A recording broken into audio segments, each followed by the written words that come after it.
رجعنا لكم تاني والتحكيم مع جريشة. طبعا بعد ما نخلص مبارياتنا وتحليلنا هناخد مداخلات الساده المستمعين على تليفونات 25776053 و25756977 وعلى صفحتي في الفيسبوك جهاد جريشة عربي وانجليزي. هنبدأ بالمباراة الأهم، الأهلي وإنبي الدور قبل النهائي الكاس مصر. مباراة مهمة للطرفين وخاصة إنبي كان المباراة دي بالنسبة لها تؤهلها لو كسبت إلى كاس السوبر الجديد أو دوري السوبر الجديد المزمع إقامته. كان يا هي يا فيوتشر، لو هي كسبت المباراة هتدخل، لو ما كسبتش المباراة هيبقى فيوتشر اللي يخش مكانها. ماتش مهم وفي الآخر برضو قبل نهائي، يعني يوصلك نهائي كاس مصر اللي هو موسم 2022 2023.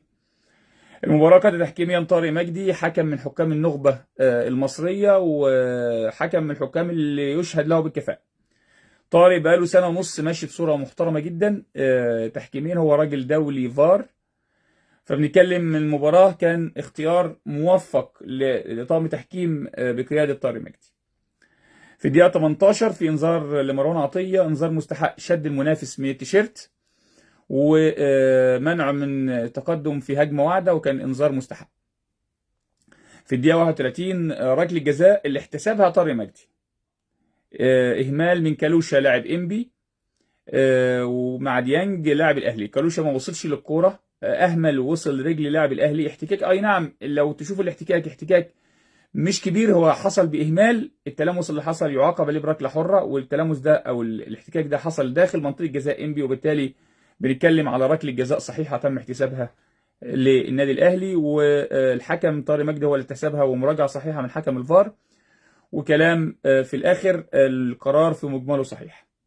في الدقيقه 31 في نفس اللعبه كان حسين الشحات عايز يلعب ركله الجزاء فمستعجل على اللعبه، وكان في لاعب من انبي احتكوا مع بعض، وكان طبعا حكم المباراه منتظر تاكيد الفار، فانذار لحسين الشحات مستحق، وانذار للاعب انبي اللي شبك معاه بانذار مستحق للتشابك. وكان ده يظهر شخصيه طارق مجدي وتعامله مع الموقف، وكان كلام مظبوط وكلام صحيح من طارق مجدي. وفي الاخر بنتكلم على قرار تحكيمي مميز. في الدقيقه 42 كان في شك في ركله جزاء لحسين الشحات، وكان طالب بيها لاعب الاهلي. طارق ما احتسبش حاجه خالص واللعب استمر. كانت اللعبه فيها خطا، فيها خطا، ولكن الخطا كان خارج منطقه الجزاء. طبعا حكم الفي ار لا يمكن يتدخل لان اللعبه مش ركله جزاء، اللعبه كانت ركله حره مباشره للاهلي خارج منطقه الجزاء، والحكم ما احتسبش الخطا. ما فيش مشكله خالص، بس في الاخر ما فيش ركله جزاء للنادي الاهلي في اللقطه دي. في الدقيقه 72 اللقطه الاهم في المباراه هو الغاء هدف انبي لتسلل. الميزه برضه في اللقطه ان محمد محمود لطفي المساعد المميز الثاني، هو حكم من حكام النخبه المصريه واكثر من سنه يرشح للقائمه الدوليه، وحكم مميز من كفر الشيخ، مساعد مميز من كفر الشيخ، احتسب تسلل في هدف انبي في الدقيقه 72. الحكم صفر تسلل وانتظرنا الفار.